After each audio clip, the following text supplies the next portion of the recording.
Portanto, pessoal, para a gente identificar o período, né? Período regencial, que vai de 1831 a 1840, tá? Eu gosto sempre de fazer essa organização aqui dos tempos para que a gente possa ter em mente, né, essa visão maior, né, global aí, desse período da história política brasileira, tá? Que é o período imperial.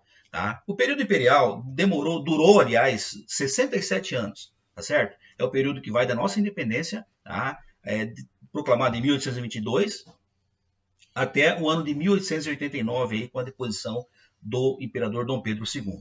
Tudo bem? Então nós vamos abordar os acontecimentos que ocorreram entre, né, esses dois períodos, tá certo? O período do reinado de Dom Pedro nós já conhecemos, já falamos, né? E esse período regencial aqui de 9 anos, tá? Em que vão se reconfigurar as leis brasileiras, vão se reconfigurar as organizações das províncias, tá? É muito importante a gente conhecer, tudo bem? Então nós temos aqui o segundo reinado de Dom Pedro II, que vai de 1840 a 1889. Tudo bem, pessoal? Então nós vamos estudar esse período aqui, tá? Esse período intermediário, beleza? Vamos lá então. Olha, vamos lá, para a gente situar, pessoal, alguns fatos importantes para a gente compreender. No primeiro reinado, que dura 9 anos, que vai de 1822 a 1831, né, nós temos a nossa independência política, tá? Nós temos a proclamação da nossa primeira promulgação, aliás, da nossa primeira Constituição, né? Primeiro conjunto de leis, de regras para o Estado brasileiro foi promulgada em 1824. Tudo bem? Que estabeleceu a monarquia constitucionalista. O Brasil seria uma monarquia, né? Manteria-se o poder Dom Pedro I, né? Da família real, porém com uma constituição, né? Uma estrutura jurídica constitucional, certo? Nós temos um evento aqui traumático, no caso a Guerra da Cisplatina, em 1825, uma guerra que desgastou militar e economicamente o Império Brasileiro, tá? Uma guerra que houve onde hoje é o Uruguai, uma disputa com a Argentina, certo? Na região sul do país. Então essa guerra desgastou muito a imagem do imperador, o prestígio do imperador, o capital político do imperador e também a questão econômica, tá? E Dom Pedro I estava ligado ainda também muito fortemente às políticas portuguesas. Então houve a questão da crise da sucessão portuguesa, né, no continente, né, em Portugal, e Dom Pedro abdicou do trono brasileiro e foi assumir os seus compromissos lá em Portugal. Tudo bem? Então, finalmente, em 1831, ele abdica o trono, né? Ele como se renuncia ao trono. Tudo bem? Então, essa renúncia de Dom Pedro I tem um problema. Na segunda regra constitucional, quem pode assumir é o imperador Dom Pedro II, só que ele é uma criança ainda, né? Não tem condições de assumir. Então é permitido pela Constituição se estabelecer um período, né? Uma regência que é um governo transitório. Tá? É uma opção, é uma solução imediata para essa situação, né, da minoridade aí do imperador Pedro II. Então assume aí, né, imediatamente, né, aqui os grupos políticos do período.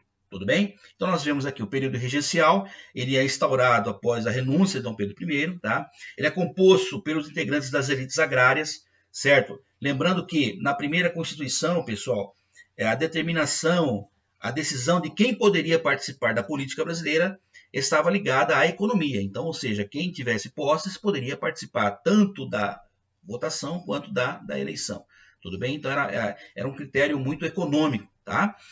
Então, portanto, os políticos naquela época eram apenas da elite rural, certo? Fazendeiros. Ocorreram várias disputas políticas parlamentares, haviam grupos que apoiavam Dom Pedro I, né? Haviam grupos que eram contrários à sua política, nós vamos estudar quais eram as suas políticas, tá? Então, esses grupos políticos tinham um constante atrito no parlamento brasileiro, tudo bem?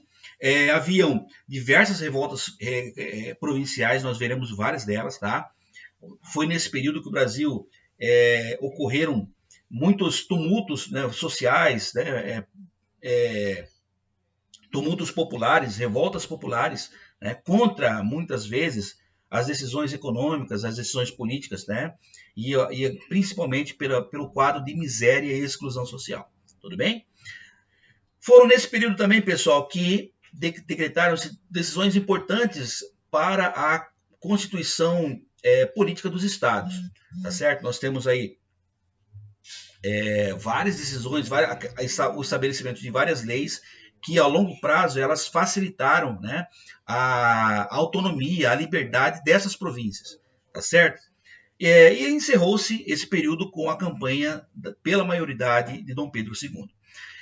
Nós falamos aqui das disputas parlamentares entre os grupos políticos, não é mesmo? Então, essas disputas elas foram tão sérias que um dos grupos, né, decidiu, né, pelo aplicar o princípio da maioridade, né, ou seja, antecipar a posse do imperador Pedro II para se apaziguar as disputas políticas no Congresso, tá? Onde eram definidas as soluções políticas. Tá certo? Então, finalmente ocorre o fim desse período regencial a partir do ano de 1840. Tá? Então, nós podemos entender, né, que foram anos difíceis, foram anos importantes e que grandes decisões políticas, né, e legislativas e judiciárias foram tomadas para a manutenção da ordem, né, segundo a ordem do Brasil. Tudo bem? Então, nós temos a partir de 1840 até 1889 a posse do imperador Pedro II. Tá certo? Continuando.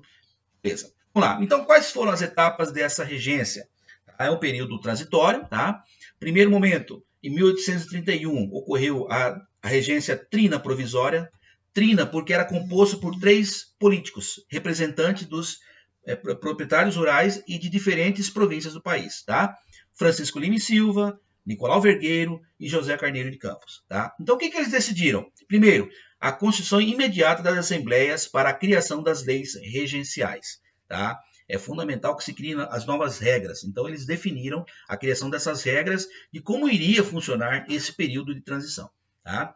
Eles fizeram anistia dos presos políticos. Durante o período de gestão do imperador Pedro I, havia grande disputa pessoal e política e muitos desses líderes eram presos. Então, eles decidiram soltar esses líderes, tá? Ocorreu a renomeação dos ministros demitidos por Pedro I, tá certo? Levou-se ao poder novamente aqueles políticos que não eram simpáticos ao imperador, tá? E houve um esforço para conter as revoltas provinciais.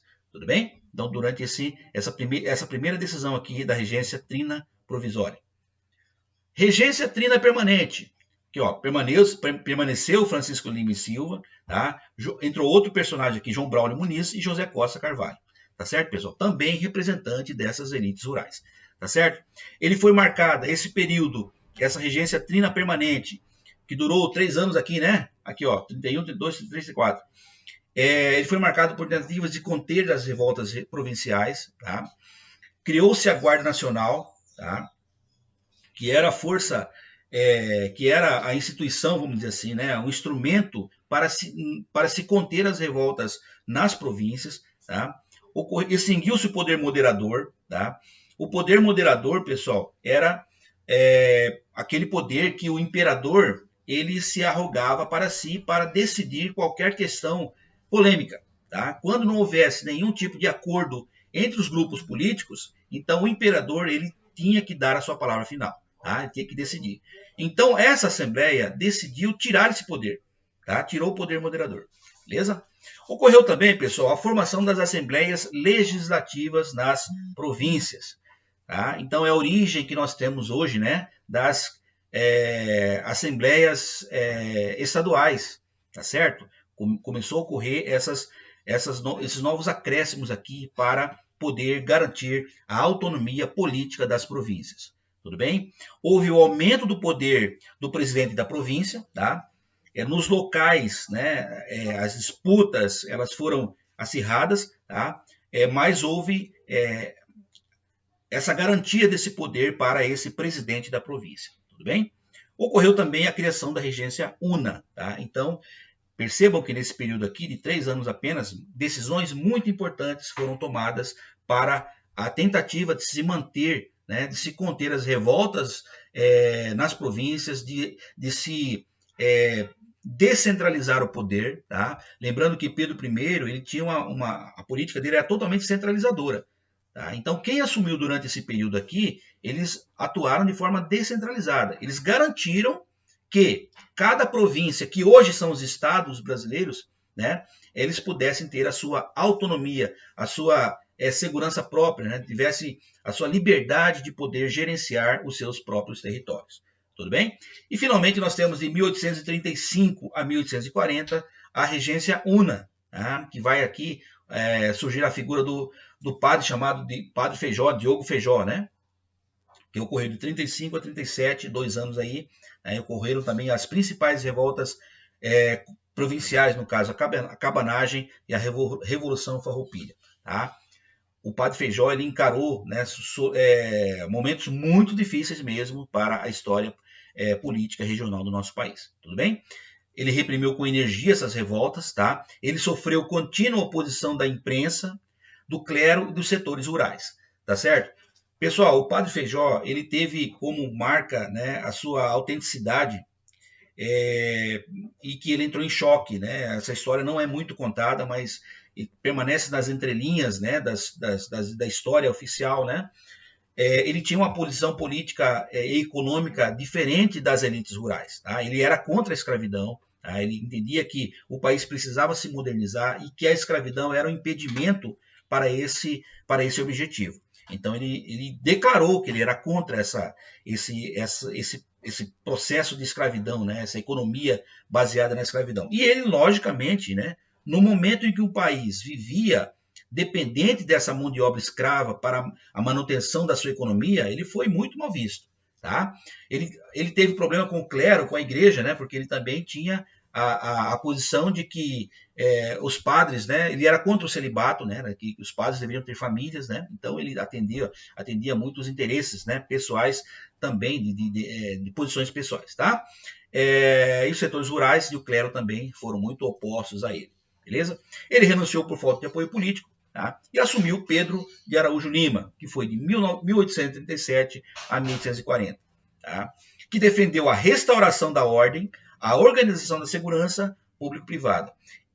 A atitude de Pedro Araújo Lima era totalmente diferente desses outros políticos que decidiram, né, durante a regência trina permanente. Porque o interesse dele era defender a visão centralizadora do Estado. Né? Ele não queria dar essa autonomia que os Estados tinham conseguido, né? Essa liberdade que os Estados tinham conseguido. Ele tinha uma posição mais centralizadora. Ele era representante aqui dos grandes latifundiários, né, do país. Tá? Então, essa característica aí. Então, pessoal, nós percebemos que durante esses períodos de 9 anos aqui, muitas visões políticas diferentes assumiram o poder. Tá? Houve muitas revoltas, houveram muitas oposições, houveram muitas revoltas, tá certo? Mas que as soluções naquele momento encontradas foram, historicamente, vamos dizer assim, conseguiram conter, de alguma forma, né, esses problemas sociais que havia, essa convulsão social que havia no país. Tudo bem? Beleza. Aqui, ó. Resumindo, né, as forças políticas do período regencial, ele foi marcado por duas tendências políticas que se opunham.